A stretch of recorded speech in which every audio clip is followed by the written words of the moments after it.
जय श्री राम। मुझे आज भारतीय संविधान व मनुस्मृति में किसे आम जनता को अपनाना चाहिए, इस पर बोलने के लिए कहा गया है।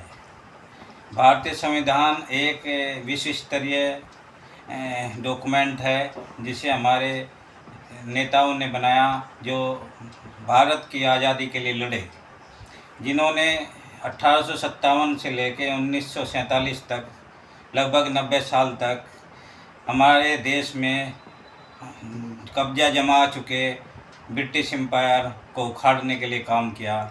और उन्होंने देखा कि ब्रिटिश एम्पायर ने किस तरह से हमारे भारत में जड़ें जमा ली हैं और उसे कैसे उखाड़ा जा सकता है।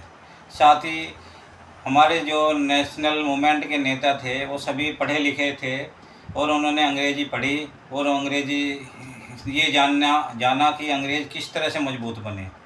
उन्होंने ये भी देखा कि अंग्रेज़ों ने किस तरह से भारत को की कमियों का फ़ायदा उठाया और किस तरह से भारत को फिर गुलाम बना लिया, और भारत को किस तरह से आगे भविष्य में कभी गुलामी ना झेलनी पड़ी। इसलिए भारतीय संविधान का निर्माण किया गया। फर्स्ट वर्ल्ड वार और सेकंड वर्ल्ड वार में अंग्रेज़ कमज़ोर पड़ गए और नेशनल मूवमेंट के द्वारा भी अंग्रेज़ों ने देखा कि अब भारतीयों को वफादार बनाए रखना बहुत ही मुश्किल है और भारतीयों को उनका राज देना ही पड़ेगा।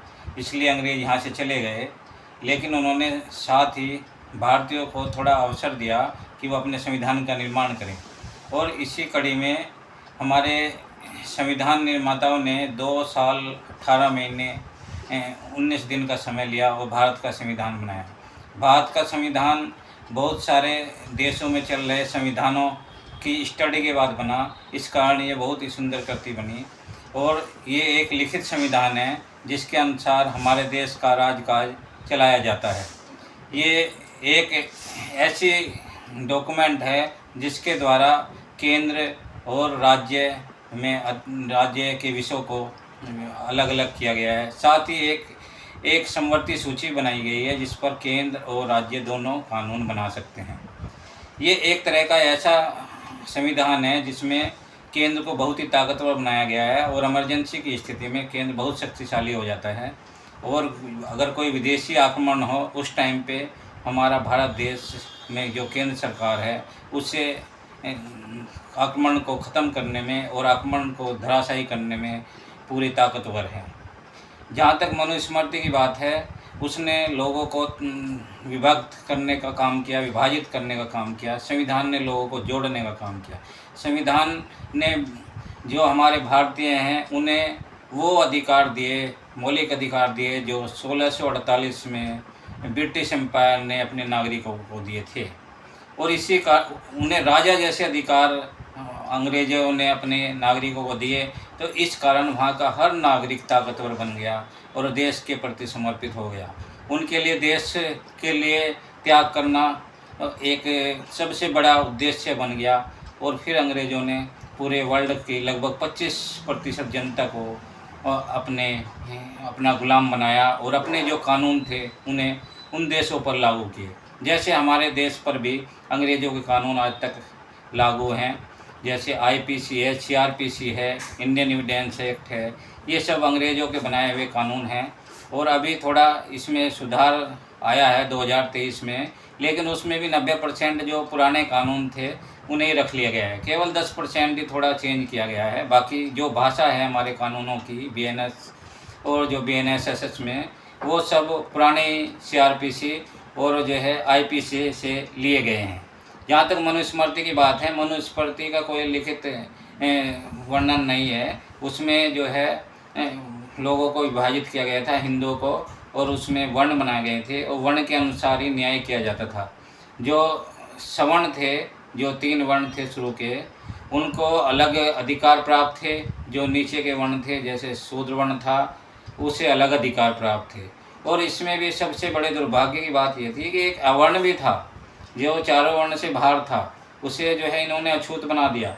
उसे कह दिया कि भाई इसके सारे अधिकार इन्हें नहीं दिए जाएंगे और इनसे कोई संपर्क नहीं रखा जाएगा। इस तरह से मनुस्मृति ने हिंदुओं को कमज़ोर करने का काम किया और यही कारण था कि पिछले 2000 साल में हिंदू हमेशा परजाई बन के रहे। बाहर के विदेशी आते रहे, यहाँ पे शासन करते रहे और हिंदू प्रजा बनते रहे, क्योंकि हिंदुओं में एकता नहीं थी, आपस में जातियों की वजह से नफरत की भावनाएं थी।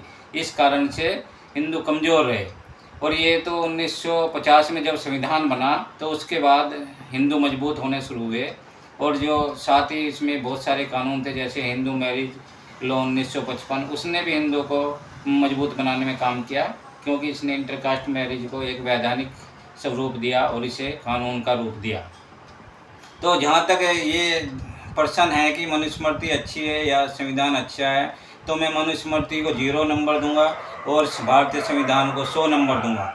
और चाहूँगा कि भारत का हर नागरिक भारतीय संविधान का पालन करे और भारत के सभी कानूनों का पालन करे, तभी जो है भारत एक अच्छा देश बन पाएगा और भारत एक शक्तिशाली देश बन पाएगा और ये अमेरिका के समान विश्व का चौधरी बनकर रहेगा।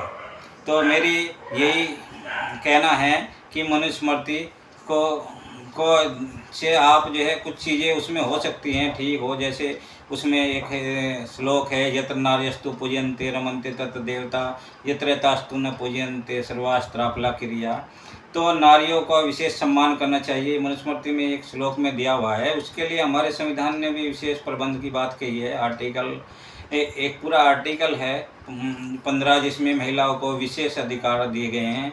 इसके अलावा अभी 2023 में भी महिलाओं के लिए बहुत ही कानून लाया गया था, जिसे 2023 में ही पास कर दिया गया है। और जब जनगणना जो होने वाली है हमारी सन 2026 में, उसके बाद महिलाओं को लोकसभा व राज्यों की विधानसभाओं में 33% का आरक्षण मिल जाएगा। जहाँ तक बात जो है अन्य आरक्षण की है, तो वो आरक्षण केवल डिप्रेस क्लास को आज़ादी के समय से ही मिल रहे हैं, जिसमें जो है SC ST को आरक्षण था, उसे जो है 1993 में देखा गया है कि अन्य पिछड़ा वर्ग को भी आरक्षण मिलना चाहिए, और वो भी 1993 से अन्य पिछड़ा वर्ग को भी आरक्षण लागू है। इस प्रकार से हम कह सकते हैं कि जो वंचित वर्ग है उसे ऊपर उठाने में भारतीय संविधान में बहुत बड़ी भूमिका निभाई है, जबकि मनुस्मृति ने जो वंचित वर्ग हैं उन्हें दबाने में, उन्हें कुचलने में, उन्हें ख़त्म करने में एक भूमिका निभाई थी, जिसकी वजह से हिंदू कमज़ोर हो गए, हिंदुओं की जाति आपस में लड़ना शुरू हो गई, और जो है दूसरे जो अन्य लोग थे, अन्य धर्म के लोग थे, उन्होंने अपना शासक वर्ग बना लिया और जो है हिंदुओं को प्रजा के रूप में एक डोमिनेटेड पोजीशन में रख दिया और उन्हें अपमानजनक अवस्था में रहना पड़े। ये पहली बार है 2014 से कि मोदी सरकार ने जो है हिंदुओं के स्वाभिमान की रक्षा की है और हिंदुओं को भी बताया है कि आपको जो है जुड़ना है, एक रहोगे तो सेफ रहोगे। और हमारे जो योगी जी हैं उन्होंने भी कहा है कि बटोगे तो कटोगे। तो ये जो उनके नारे निकल के आ रहे हैं, जो हमारा इतिहास रहा है पुराना, जिसमें हिंदुओं को जातियों में बांटा गया है और उसके जो भारतीय हिंद समाज को या हिंदुओं को नुकसान हुआ है, उसकी वजह से ये निकल कर आ रहे हैं। तो मेरा यही कहना है कि हर व्यक्ति को भारतीय संविधान के बारे में जानना चाहिए, भारतीय कानूनों के बारे में जानना चाहिए, और साथ ही मैं गुजारिश करूँगा कि जो सिविलियन है, जो भारतीय नागरिक है, जो प्रजा है, वो हिंसा का बिल्कुल प्रयोग ना करे। हिंसा के लिए हमारे पास स्टेट के पास पावर है, वो जब कोई भारी आक्रमण होता है या आतंकवादियों को मारना होता है या जो है गुंडे बदमाशों को पकड़ना होता है, तो उसके लिए कानून में प्रावधान है और पुलिस और जो हमारी सेना है वो हिंसा का प्रयोग कर सकती है। लेकिन नागरिक ना तो अपने परिवार में हिंसा का प्रयोग करें और ना ही समाज में हिंसा का प्रयोग करें। धन्यवाद। बंद कर